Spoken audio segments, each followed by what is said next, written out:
El presidente chino, Xi Jinping, no oculta su deseo no solo de alterar el orden mundial actual, sino también de instalar a China como la principal potencia de un nuevo paradigma global. Pero, ¿qué pasaría si lograra sus sueños? Y más aún, ¿qué pasaría si la nación comunista expulsara a Estados Unidos de su trono y se apoderara del mundo entero? Pues vamos a verlo. Exploremos el planeta.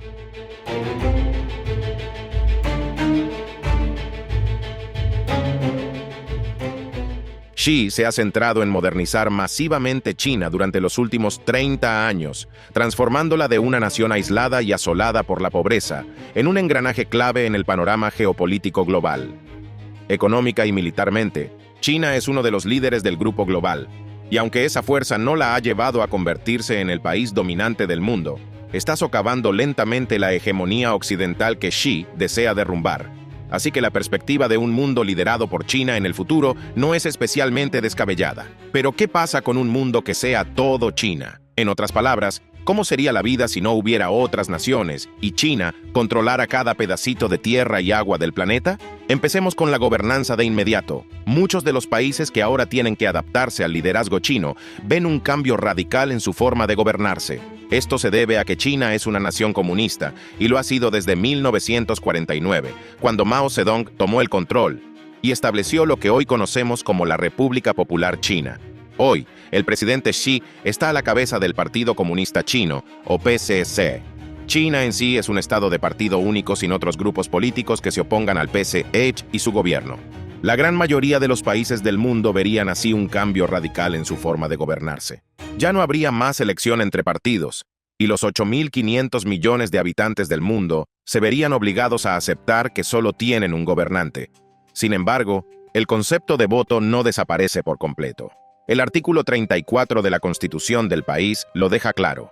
Como dice, todos los ciudadanos de la República Popular China que hayan cumplido 18 años, independientemente de su etnia, raza, género, ocupación, antecedentes familiares, creencias religiosas, nivel de educación, situación económica o tiempo de residencia, tendrán derecho a votar y a presentarse a las elecciones. Las personas privadas de derechos políticos de acuerdo con la ley serán una excepción.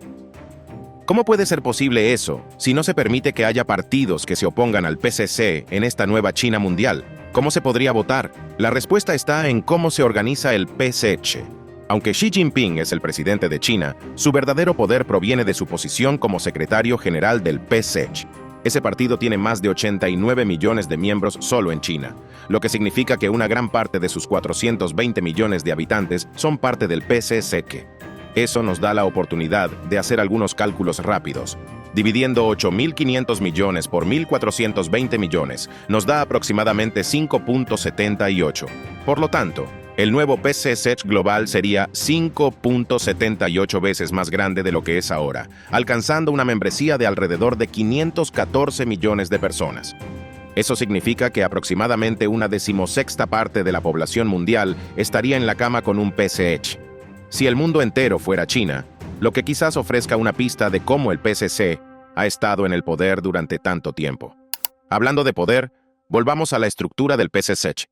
Por debajo de Xi se sienta el Comité Permanente del Politburó, un grupo de 7 políticos poderosos que conforman el círculo íntimo de Xi. Si todo el mundo fuera China, es posible que Xi ampliara el alcance de este comité, ya sea dando la bienvenida a nuevos miembros o estableciendo comités permanentes en cada continente. Pero las probabilidades de que su destino en general esté determinado por estas 7 personas son igualmente altas. Existe otra capa de protección para Xi por debajo del Comité Permanente en el Politburó, un grupo de 25 miembros que incluye a los 7 miembros del Comité Permanente. Estas personas son aliados de Xi y generalmente ocupan puestos de alto nivel en el PCA, el gobierno chino o incluso el ejército. No habrá votación en ninguno de esos niveles.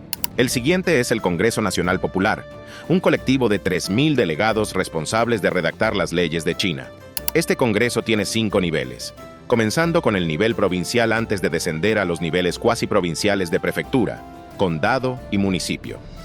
Es aquí donde finalmente entran en juego las elecciones. Sin embargo, solo se podrán elegir funcionarios en los niveles de condado y municipio, los 2 niveles más locales del Congreso Nacional Popular. Y no piense ni por un segundo que podría aprovechar esta oportunidad para llevar candidatos no comunistas a los niveles inferiores del gobierno. Todos los candidatos deben ser examinados y aprobados por el Partido Comunista de Chile antes de que puedan presentarse. Curiosamente, los diputados que usted vota para los niveles inferiores del Congreso Nacional Popular son luego responsables de votar a los que se sentarán en el nivel superior. Es un sistema autosuficiente, diseñado para garantizar que solo los políticos y legisladores aprobados por el PCCH puedan entrar. En cuanto al Congreso en sí, probablemente se expandiría significativamente si todo el mundo fuera China. Tal vez cada antiguo país se convertiría en una prefectura o una provincia bajo el dominio total de China, cada una con sus propios representantes. Alternativamente, Xi Jinping podría ver que el Congreso Nacional Popular está creciendo como algo difícil de controlar y, en cambio, optar por mantenerlo del mismo tamaño, tal vez implementando alguna forma de gobierno local para los países que ahora se han convertido en China. De cualquier manera, como alguien que vive dentro de esta nueva China global, esencialmente no tendrá voz en las elecciones y no tendrá perspectivas reales de promulgar cambios dentro de la estructura china. A continuación, el ejército. Si todo el mundo es China, podría preguntarse por qué habría necesidad de un ejército.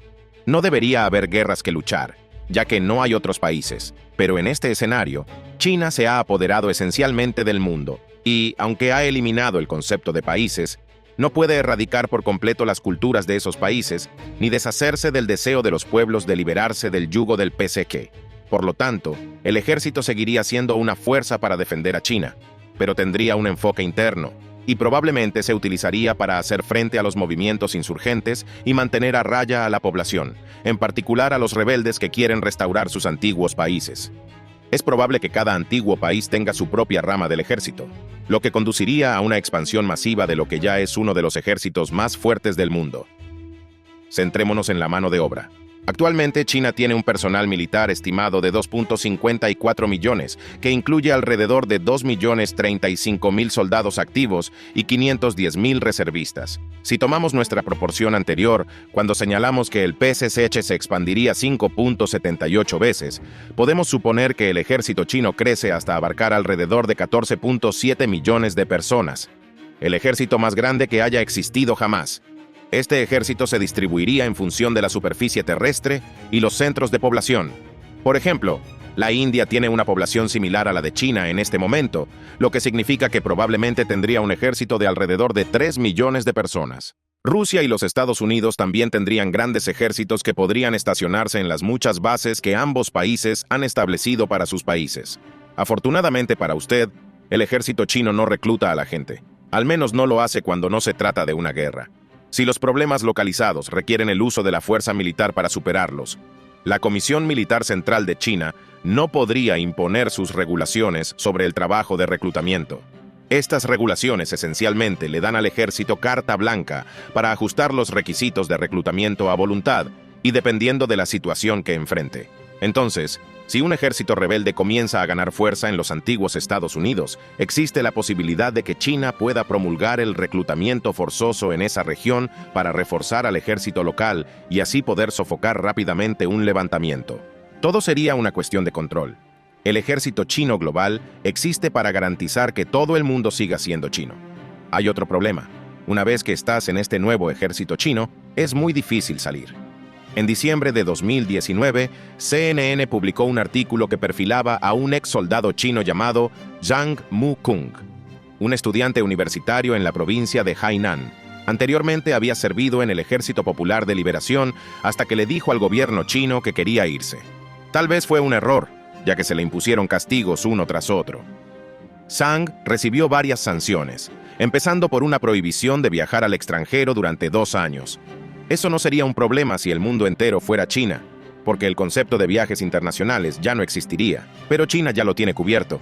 La prohibición se extendió a los viajes en avión, autobús o tren de larga distancia dentro de China.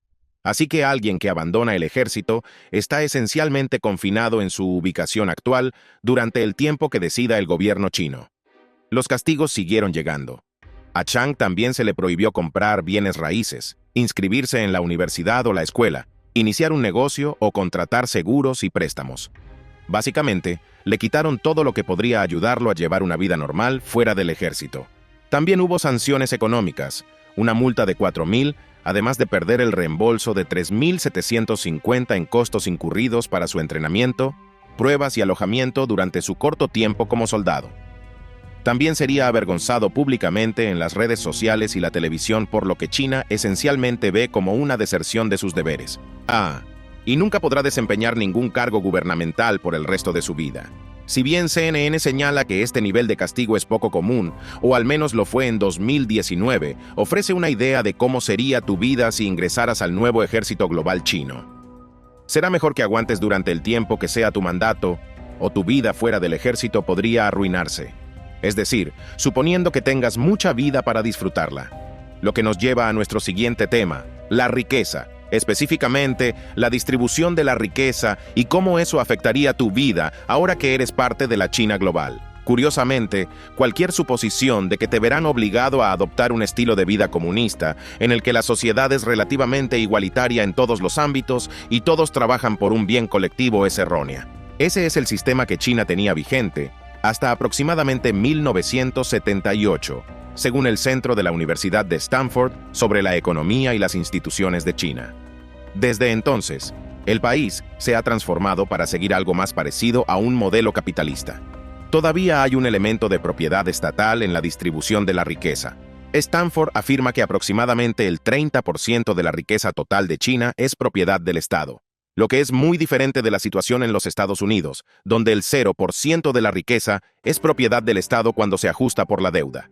Aún así, este movimiento hacia un modelo más capitalista también ha llevado a una enorme disparidad de riqueza. Stanford señala que la proporción del ingreso nacional de China, que recibe el 100% de los que más ganan en el país, ha aumentado al 41%. Dependiendo de la zona de la nueva China global en la que vivas, eso podría ser una mejora en tu situación.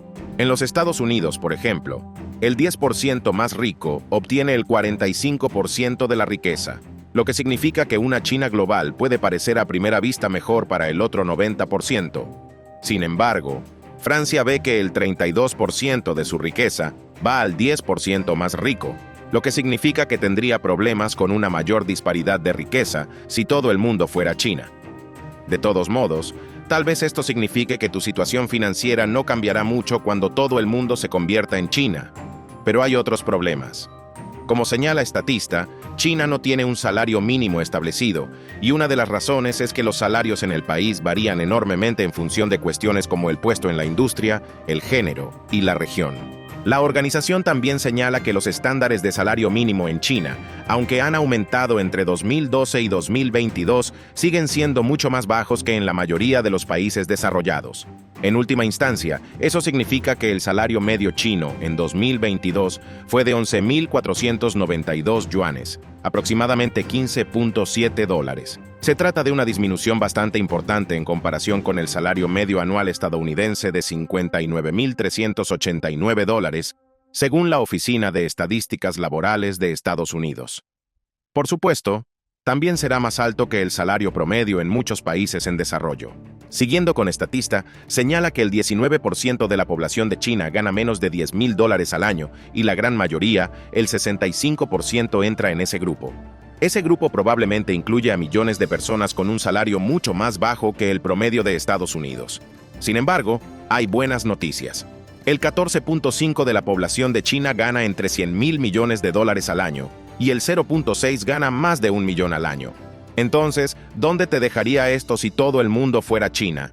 Todo depende de los factores mencionados, el rol en la industria, el género y la ubicación.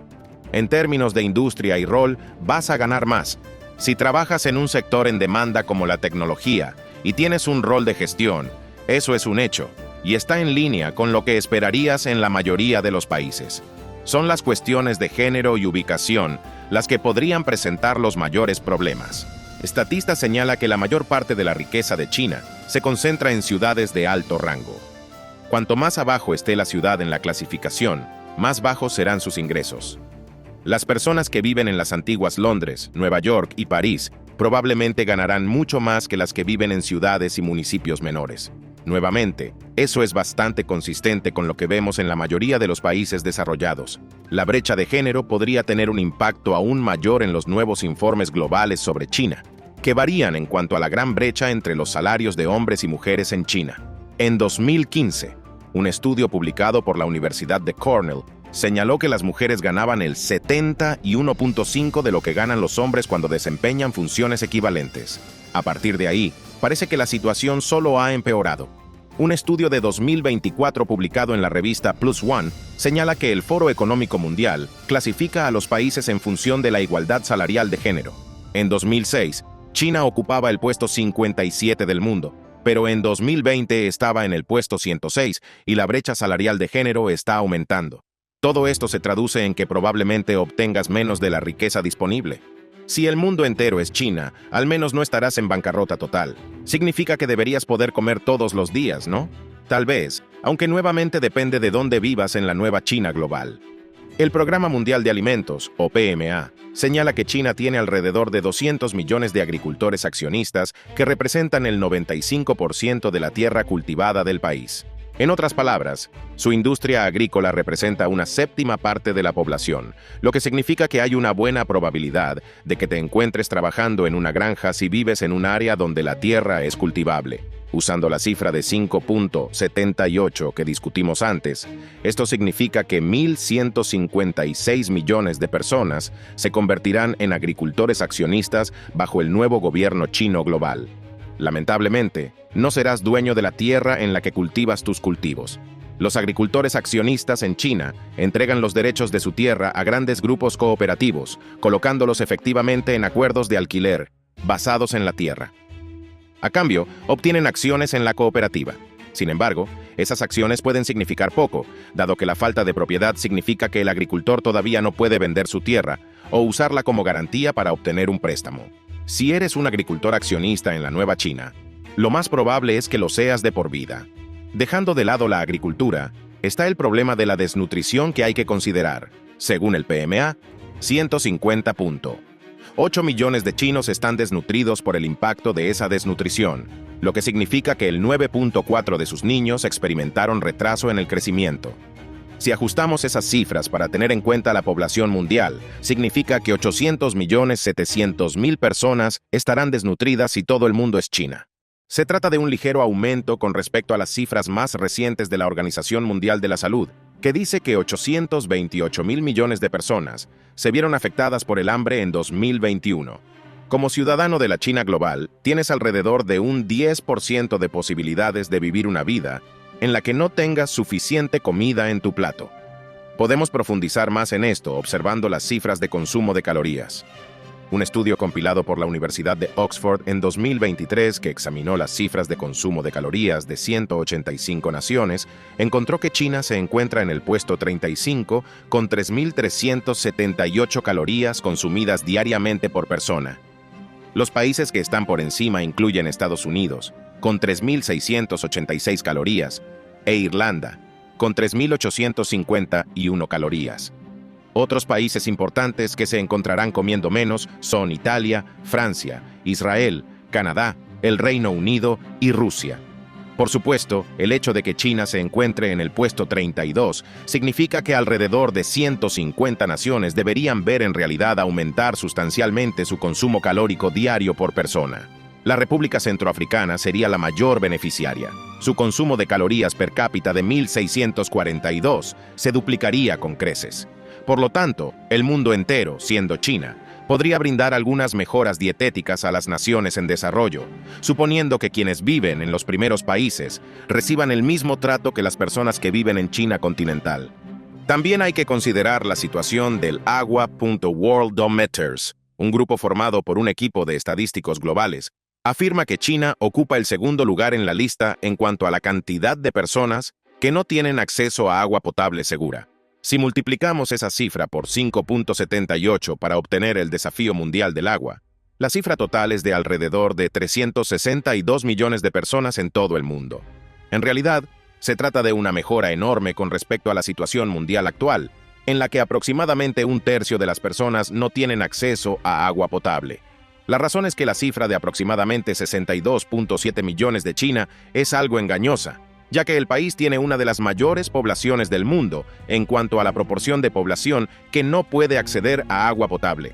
China se sitúa en el 4.5%, muy por debajo del 42.7% de Etiopía y el 44% de Tanzania, por ejemplo.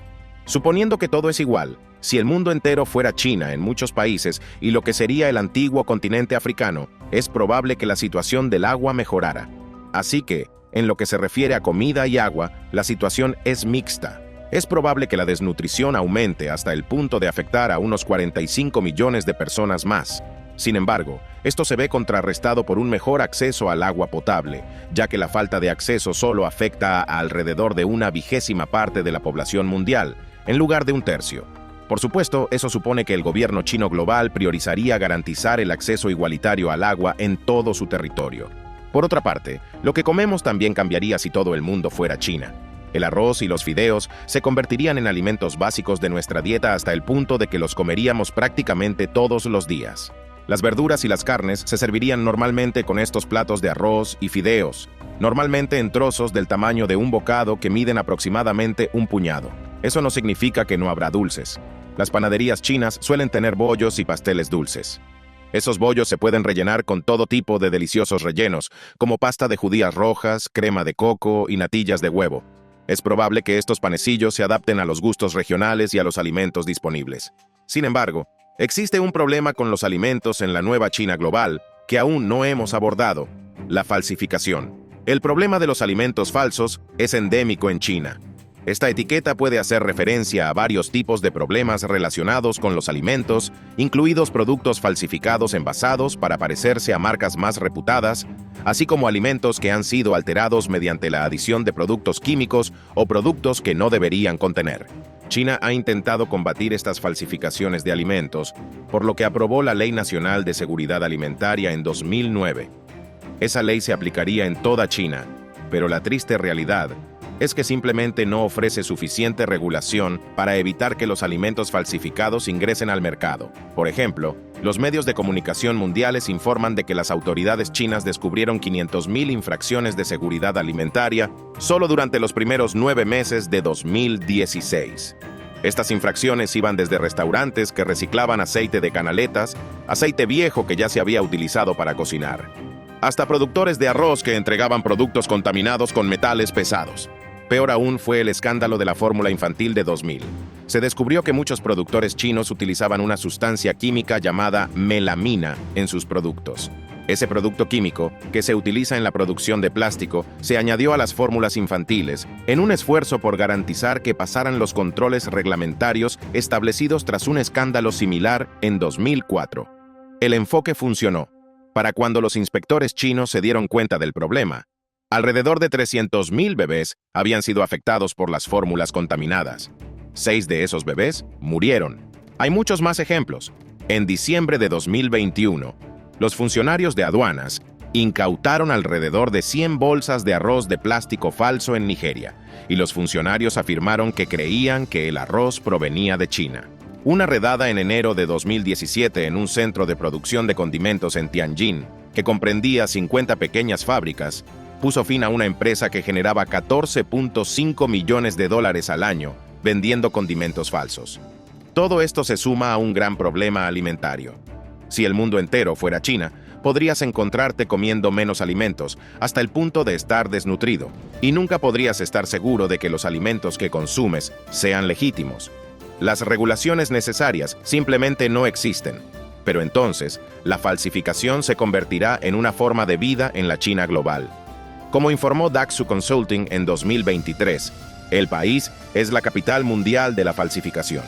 Informa que la Oficina de Aduanas y Protección Fronteriza de Estados Unidos observó en 2021 que un asombroso 75% de los productos falsificados y pirateados que confiscó en 2021 provenían de China. Esto es sintomático de que China se ha convertido lentamente en el taller del mundo desde que abrió sus puertas a la inversión extranjera en 1978. Hoy, alrededor del 70% de las exportaciones chinas son productos manufacturados, como los que venden las grandes marcas, lo que ha permitido una cultura masiva de la falsificación. Si el mundo entero fuera China, esa cultura de la falsificación solo crecería para satisfacer el apetito global por los productos y las marcas de lujo. Al igual que con los alimentos, nunca sabrá si los productos que está comprando son auténticos o una imitación barata producida por un país no regulado que está mucho más interesado en obtener su dinero que en entregarle lo que cree que compró. ¿Quién sabe? Puede que incluso acabes trabajando para uno de esos falsificadores, siguiendo básicamente una carrera en el mercado negro que podría resultar extremadamente lucrativa en comparación con los puestos agrícolas y militares peor pagados que habría disponibles. Si bien el PCC puede tratar de adaptarse a las culturas locales de las naciones que ha tomado, avanzará con un proceso de asimilación en el que se reorganizarán las formaciones gubernamentales, habrá menos regulación que permitirá que más falsificaciones ingresen al mercado, y usted podría descubrir que tiene menos acceso a alimentos y un salario más bajo. Aún así, en igualdad de condiciones, los habitantes de las regiones más pobres del mundo podrían al menos tener un mejor acceso al agua potable. El ejército también se convertiría en una fuente importante de empleo, sobre todo porque el PCCA probablemente tendría que cambiar su enfoque y utilizar el ejército para lidiar con los problemas internos. Todo esto nos lleva a plantearnos una pregunta. ¿Cree que podría manejar el enorme cambio cultural que se produciría si el mundo entero fuera China? ¿Qué posibles aspectos positivos y negativos ve en la situación? ¿Sería usted parte de lo que probablemente será un gran contingente que intentaría rebelarse contra el gobierno chino? Cuéntenos lo que piensa en los comentarios y gracias por ver el video. Nos vemos en el próximo para seguir explorando el planeta.